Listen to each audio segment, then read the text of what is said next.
Excelentíssimo senhor professor Carlos Ribeiro, primeiro secretário desta academia, excelentíssimo senhor professor, magnificência, reitor da Universidade Federal da Bahia, minha casa, professor João Carlos Salles, excelentíssimo senhor professor Luiz Viana Queiroz, nosso comandante na Ordem dos Advogados da Bahia, Seção Brasil, excelentíssimo senhor professor Rodolfo Pamplona Filho, presidente da Academia de Letras Jurídicas da Bahia e meu amigo há muitos anos, e excelentíssima senhora professora doutora Lorena Miranda, aqui representando o governador do Estado, para minha surpresa, minha aluna e orientanda desde sempre. Caros confrades, caras confreiras, autoridades, amigos, colegas e alunos, meus pais, meus senhores, minhas senhoras, boa noite. Quando tomei posse na Academia de Letras Jurídicas da Bahia, há 9 anos, iniciei meu discurso com referência a um trecho de Dom Casmurro, em que Bento Santiago anuncia o propósito daquele livro: atar as duas pontas da sua vida e restaurar na velhice a adolescência. Esse trecho sempre me tocou mais profundamente. Já o utilizei em algumas outras ocasiões, inclusive. Com o perdão das senhoras e dos senhores pela falta de criatividade, volto a ele novamente nesse instante. Bem pensadas as coisas, o uso reiterado torna essa citação um exemplo de metalinguagem. Pego-me sempre tentando unir pontos de minha vida e o pensamento de Machado acaba sendo a linha dessa interminável tessitura. Agora, enlaço este momento com o final da minha infância na Escola Girassol, em 1985. E me pergunto se o menino de ontem é o pai do homem de hoje. Naquele ano, 1985, 2 fatos me marcaram especialmente. O primeiro festival de música da Escola Girassol, FEMEG, aconteceu em 85. Eu estava, então, na 4ª série, o equivalente ao 5º ano do ensino fundamental de hoje em dia, nosso último ano na escola. Participei do festival como cantor e compositor.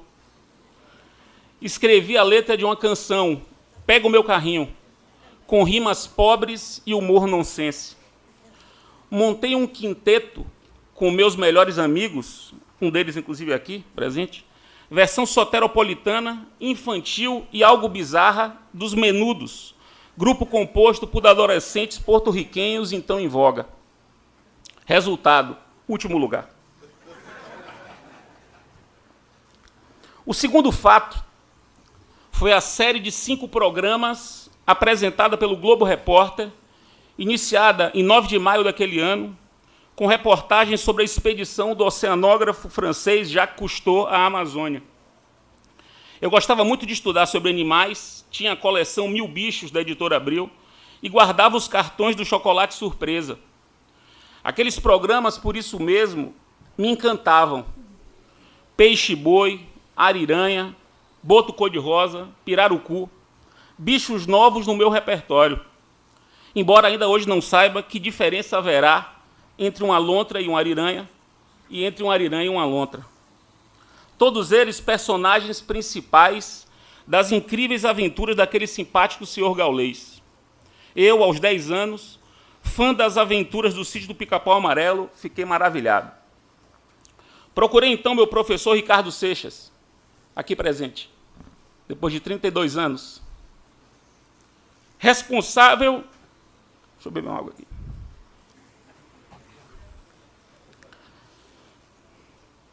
Responsável pela biblioteca da escola. Pedi a ele que datilografasse, um verbo que existia à época, pedi a ele que datilografasse durante os meus recreios um conto que estava elaborando, cujos personagens eram os meus colegas de sala e o cientista francês. Após vários recreios e a impressionante paciência do meu professor, terminei o conto. Um convite especial. Encontrei recentemente trechos desse primeiro escrito. Minha mãe tinha guardado. Voltei a lê-los a letra da canção e os trechos do conto. 32 anos depois, agora na condição de membro da Academia de Letras da Bahia. A professora Rosa Silvani, diretora da Girassol, também aqui presente, me presenteou com o conjunto das letras do primeiro FEMEG. Ela encontrou, deixou no meu escritório, sem eu saber, e eu pude recordar desse episódio. Por causa, impressiona como ainda hoje haja quem duvide da força de um ambiente que estimula a criatividade, o erro e a ousadia, especialmente para crianças. Por causa disso, o meu discurso não poderia começar de outro modo. Eu preciso agradecer aos meus professores.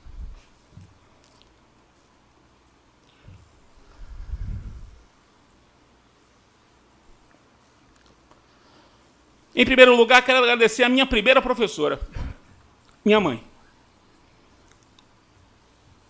Eu fui o filho que teve o melhor dela.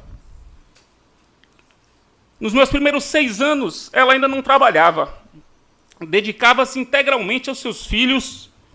E como mais velho e num período fundamental da minha formação intelectual, tive minha mãe em sua plenitude. Alfabetizei-me tendo ela ao meu lado, me ajudando com os deveres de casa, comprando-me enciclopédias juvenis e exigindo de mim a sua leitura integral. Certamente não é por acaso o meu gosto pela leitura. Eu não estaria aqui hoje sem esse primeiro passo. Em segundo lugar, quero agradecer à professora Lúcia Martins, que me alfabetizou, e ao professor Ricardo Seixas, aqui presente, que perdeu muitas das suas horas de descanso datilografando aquele pífio conto juvenil de um aluno mediano. Em terceiro lugar, quero agradecer a meu pai. Na minha adolescência, até o início da minha vida adulta, a atuação de meu pai foi decisiva, não apenas porque me legou uma biblioteca muito razoável, não apenas porque nunca se negou a comprar algum livro que eu pedia, não apenas porque, aos 16 anos, me deu de presente a assinatura da Folha de São Paulo, que tenho até hoje, e que me franqueou o acesso aos mestres das letras, como Hélio Gaspari, João Baldo Ribeiro, Rui Castro, Carlos Heitor Coni, Otto Lara Rezende e Fernando Gabeira. É preciso agradecer a meu pai por ter sempre estado lá, à minha disposição, para ensinar sobre tudo a todo momento. Gostaria de agradecer em memória a Lúcia Gaspari, que me despertou o amor pela interpretação de textos. Magali Mendes também merece o penhor da minha gratidão, porque, para além de se ter tornado minha amiga e de ter influenciado bastante o modo como vejo o mundo, possivelmente foi a professora que mais acreditou em meu potencial. Finalmente, não posso esquecer de Paulo Furtado, aqui presente, professor que me iniciou na disciplina que abracei como objeto principal da minha atividade intelectual. Eu não estaria aqui hoje sem todos eles. A eles, o meu mais sincero e comovido agradecimento. Mas o ingresso numa confraria de letras tão egrégia não se alcança apenas com uma boa formação intelectual. Sem a ajuda e a confiança de muitas pessoas, eu também não teria chegado aqui. Faço também questão de registrar todas elas. Primeiramente, um agradecimento especial ao reitor, professor e governador Roberto Santos. Sem o seu apoio, eu não estaria aqui. Meus filhos e netos precisam saber, para meu orgulho e minha incredulidade, que me tornei confrade de Roberto Santos, tendo sido ele o propositor de meu nome. Um agradecimento especial também aos meus agora confrades Edivaldo Boaventura, Luiz Antônio Cajazeira Ramos, Fernando Rocha Pérez, Urânia Torinho Pérez, Ieda Pessoa de Castro, Francisco Sena e Dom Emanuel, entusiastas da minha presença nessa academia. Registro ainda um novo agradecimento ao meu mestre Paulo Furtado, agora duplamente confrade, que não apenas encampou a ideia de minha chegada à academia, como aceitou o convite para fazer o discurso da minha recepção. Um agradecimento em memória a Miriam Fraga e Geraldo Machado, que faziam questão de demonstrar simpatia pela minha vinda para a academia. Ainda é preciso fazer um agradecimento aos meus amigos Cristiana Santos, Antônio Menezes, Albérico Mascarenhas, Celso Castro, José Carlos Aleluia, Guilherme Belintani, Guilherme Moura, Bruno Godinho, Luiz Viana Queiroz, Jorge Santiago Júnior, Paulo Roberto Costa Lopes, Guilherme Lamego e a meu irmão Ricardo Didier, sem os quais a trilha teria sido muito mais difícil. Finalmente, um agradecimento a Renata, cuja vida está bordada na minha, como se eu fosse o Leon e ela a linha, na lindíssima imagem de Gilberto Gil. E a Fredinho, Sofia e Antônio, a quem espero sempre servir como um bom exemplo. Os quatro me lembram a todo momento a importância e a beleza das conquistas que são obtidas com as nossas 10 mãos entrelaçadas. Feitos os agradecimentos, cabe a mim proceder à saudação do patrono e de meus antecessores na cadeira 10 da Academia de Letras da Bahia. Aliás, essa benfazeja praxe cumpre, como se sabe, a função de preservar a imortalidade dos confrades e confreiras que se foram. Nesse sentido, parece ser uma simples exaltação das virtudes de nossos antepassados em homenagem a eles. Para mim, no entanto, a principal função desse bom costume é outra. Lembrar àquele que assume esta cadeira que gigantes lhe antecederam. Assim fica mais fácil de mencionar adequadamente o próprio tamanho, neutralizando, ainda que em parte, a insidiosa vaidade, aquela daninha sensação de que se é indefectível, infungível e imprescindível. Funciona, enfim, como a voz do escravo no ouvido do vitorioso general romano. Memento mori, memento mori, memento mori. A praxe remete à fugacidade da minha existência e à pequenez da minha biografia, sobretudo quando comparada à dos que aqui chegaram antes. O patrono dessa cadeira, por exemplo, é um dos mais ilustres baianos do século XIX, José Lino dos Santos Coutinho, médico, professor, político e poeta. Nascido a 31 de março de 1784 e falecido a 24 de julho de 1836. Foi ainda cavaleiro da Ordem de Cristo, conselheiro do imperador, sócio da Academia Real das Ciências de Lisboa e médico honorário da Imperial Câmara.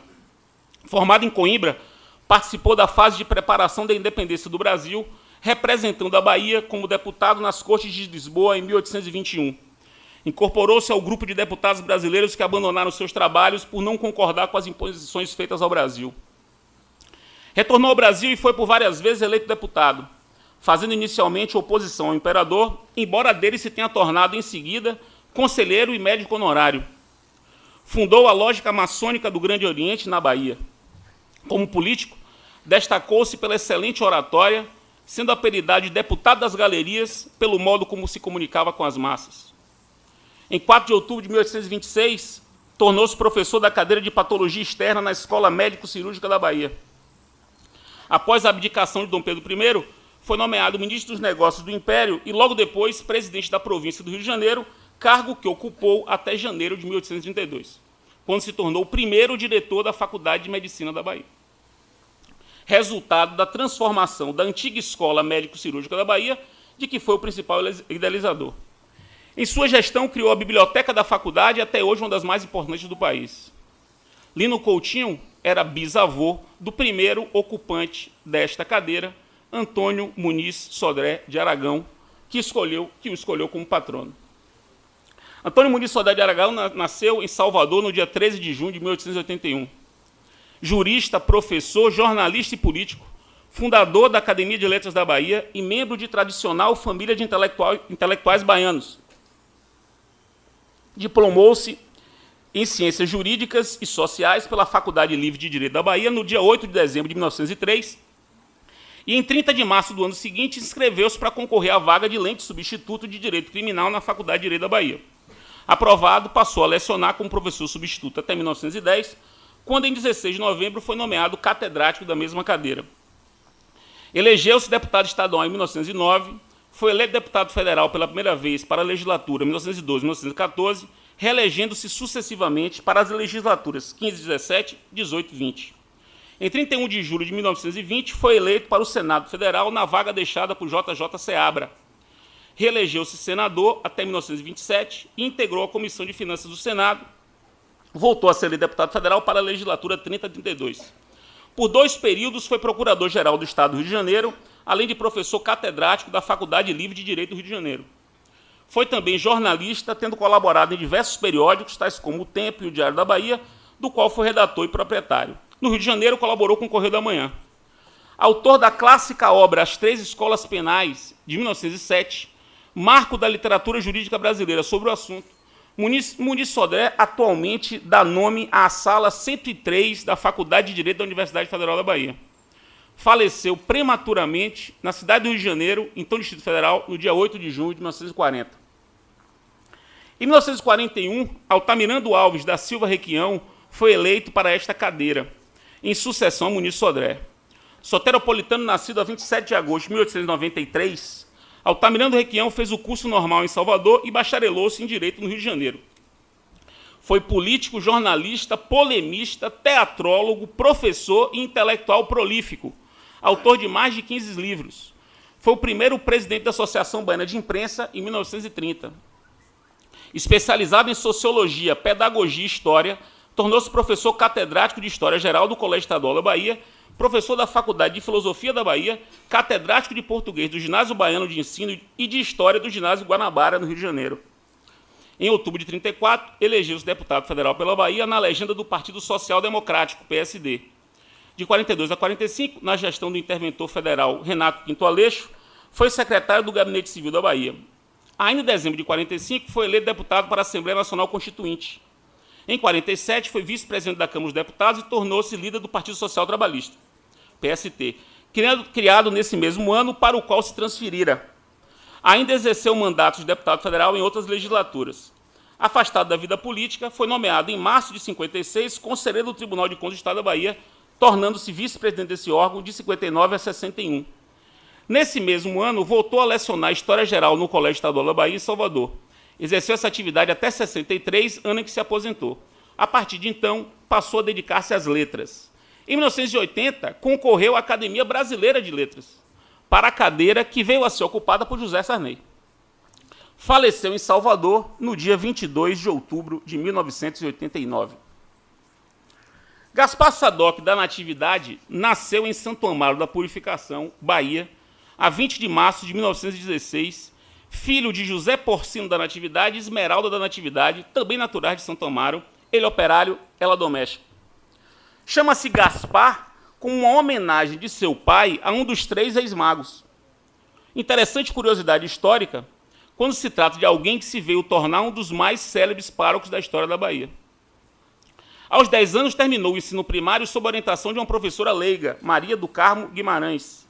Passou rapidamente no ginásio santamarense e, aos 12 anos, logo após sentir a sua vocação, entrou no seminário, o antigo Seminário de Santa Teresa, na Rua do Sodré, antigo convento dos Carmelitas Descalços. Hoje, Museu de Arte Sacra, onde fez os cursos de Filosofia, Teologia e Direito Canônico.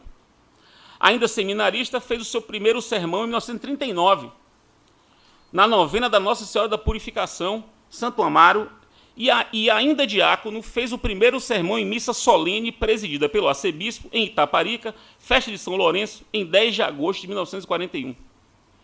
Foi ordenado sacerdote no dia 30 de novembro de 1941, pelo arcebispo Dom Augusto Álvaro da Silva, em solenidade realizada na Catedral Basílica.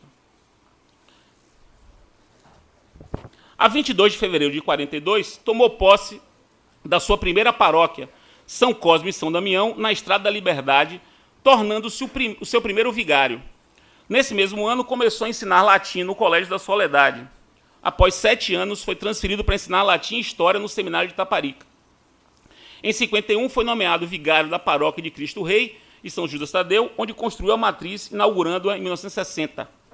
Neste período, foi professor de História da Filosofia, História Eclesiástica, Patologia e Apologética Científica no Seminário Maior da Bahia. Professor no Ginásio Dom Macedo Costa, na Faculdade de Filosofia da Universidade Católica, no Colégio Militar, na Escola Técnica Federal da Bahia, onde lecionou 25 anos e foi professor de minha sogra, Sandra Cadidé, que está aqui presente, tendo sido o responsável por apresentar-lhe o programa que permitiu a ela fazer intercâmbio nos Estados Unidos. Além de sacerdote e professor, foi excepcional orador, para muitos o maior orador sacro do país em seu tempo. Era um mestre das aliterações, como bem pontuou Edvaldo Boaventura. Pedro Calmon, ao comentar a oração que Gaspar Sadoc proferiu quando Eugênio Salles assumiu o arcebispado do Rio de Janeiro, em 71, faz-lhe um rasgado e impressionante elogio. Abre aspas. Não esbanjava palavras, distribuía-as, com a habilidade de quem resume e a graça de quem pinta, matizando o seu painel discreto e amplo. Tinha-se vontade de aplaudir, em trechos assim, que não é só fazer o que se manda, mas amar o que se faz. E arremata, era a própria eloquência de volta ao santo recinto, dizia Pedro Calmon, com a sua sobriedade para ser moderna e a sua arte para ser clássica.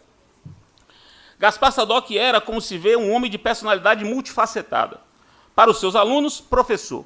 Para o grande público, orador. Para a comunidade paroquial, vigário. Em 68, Dom Eugênio Salles, então arcebispo primaz, transferiu para a paróquia de Nossa Senhora da Vitória, onde permaneceu até seu falecimento. Aliás, Monsenhor Sadoc admirava muito Dom Eugênio, tendo dito, inclusive, que o fato de ter trabalhado por 7 anos com ele era causa de grande felicidade quando se lembrava do seu passado. Coube ao padre Sadoc pronunciar o Te Deum na igreja da Sé, quando Dom Eugênio recebeu o chapéu cardinalício. Na paróquia da Vitória, onde se estabeleceu por décadas e se tornou sua principal referência, incentivou o apostolado em favor dos mais carentes, colocando uma comunidade economicamente rica a serviço deles. Havia assistência médico-dentária, funcionando ao lado da igreja, e 2 creches, uma no Campo Grande e outra na Rua da Flórida. Foi durante esse período que iniciou o movimento Encontro de Casais com Cristo, que se disseminou por todo o estado da Bahia e pelo Brasil. Com o objetivo de obter recursos para financiar obras assistenciais, idealizou a Feira da Fraternidade, que se tornou uma tradição no calendário de eventos de Salvador, contando com total apoio dos moradores da Vitória e de bairros vizinhos.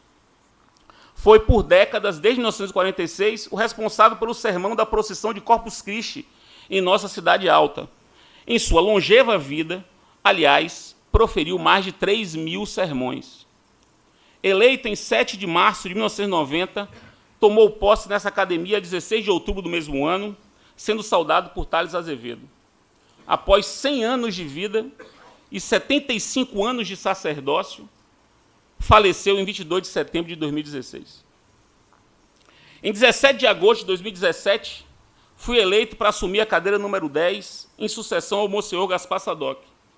Por uma dessas ironias da vida, que tendo acontecido na Bahia, ganha ainda um outro significado, temos um professor ateu sucedendo a um sacerdote professor. Nesse mesmo dia, o sítio desta academia na rede mundial de computadores divulgava a notícia de que o advogado Fred Didier havia sido eleito. A notícia, tal como apresentada, me causou certo estranhamento. Não posso negar, embora evidentemente estivesse correta. Sou advogado há quase 20 anos. E, além de me orgulhar dessa profissão, nem consigo me ver em outra. Certamente, a referência à condição de advogado foi uma metonímia para uma outra minha condição, a de autor de obras de ciência jurídica. Foi uma maneira, por assim dizer, de referir a minha condição de jurista. Sendo assim, a eleição acabava sendo um tributo à tradição desta casa, que desde a sua fundação há 100 anos, possui juristas entre os seus acadêmicos. A quase totalidade do melhor do pensamento jurídico baiano é composta por imortais. Rui Barbosa, Muniz Sodré, Bernardino José de Souza, Eduardo Espínola, Almáquio Diniz, Vigílio de Lemos, Filinto Bastos, Aloysio de Carvalho Filho, Machado Neto, Augusto Alexandre Machado, Adalício Nogueira, Nelson Sampaio, Orlando Gomes, Josafá Marinho, Nestor Duarte, Rubem Nogueira, Géspero Pereira dos Santos, Ari Guimarães e Paulo Furtado. Aliás, muitos de nossos confrades são egressos da Faculdade de Direito da Universidade Federal da Bahia, como Edivaldo Boaventura, Samuel Celestino, Cid Teixeira, Florisvaldo Matos e Joaci Góes. Finalmente, ainda há Nelson Cerqueira, que, embora não tenha formação na área jurídica, é meu colega há muitos anos no programa de pós-graduação em Direito da Universidade Federal da Bahia. Então, qual seria a causa desse meu estranhamento? Pensei bem e cheguei a uma hipótese.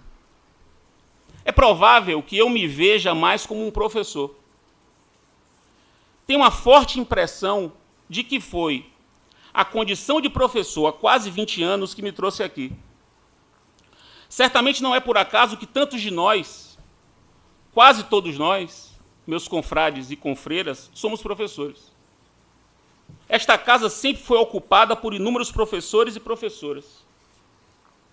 O magistério é seguramente a dimensão mais significativa de minha existência. E é bem provável que o íntimo desejo de fazer parte desta academia decorra da percepção de que por aqui estão ou estiveram os melhores professores e professoras da Bahia. Estar ao lado deles e delas parece a mim a chancela definitiva de que sou um bom professor.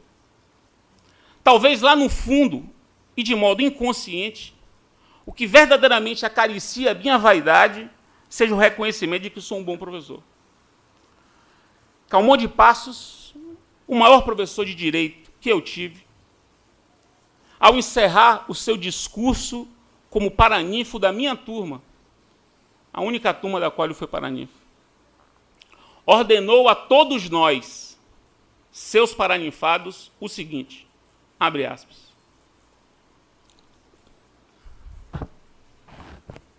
Essa é a parte mais difícil do discurso. Abre aspas. Caminhem para o futuro e levem-me com vocês. Não meu corpo, tão frágil, tão transitório e tão precário, mas o que fui em espírito e verdade para vocês, se é que o fui. Se assim o fizerem, estarei presente também no amanhã de vocês. Porque é neste permanecer do algo que fomos em alguém, que continua sendo, que se realiza o ensopitado desejo humano da perenidade. Este sobreviver tem um nome, chama-se imortalidade. É como eu disse, estou aqui por causa dos meus professores. Todos eles permanecem em mim. Somente terei sido um bom professor e com isso satisfazer o mais recôndito dos meus quereres, se me tornar para meus alunos aquilo que meus professores foram para mim. Se isso acontecer, aí sim, e finalmente, eu terei alcançado a imortalidade. Muito obrigado.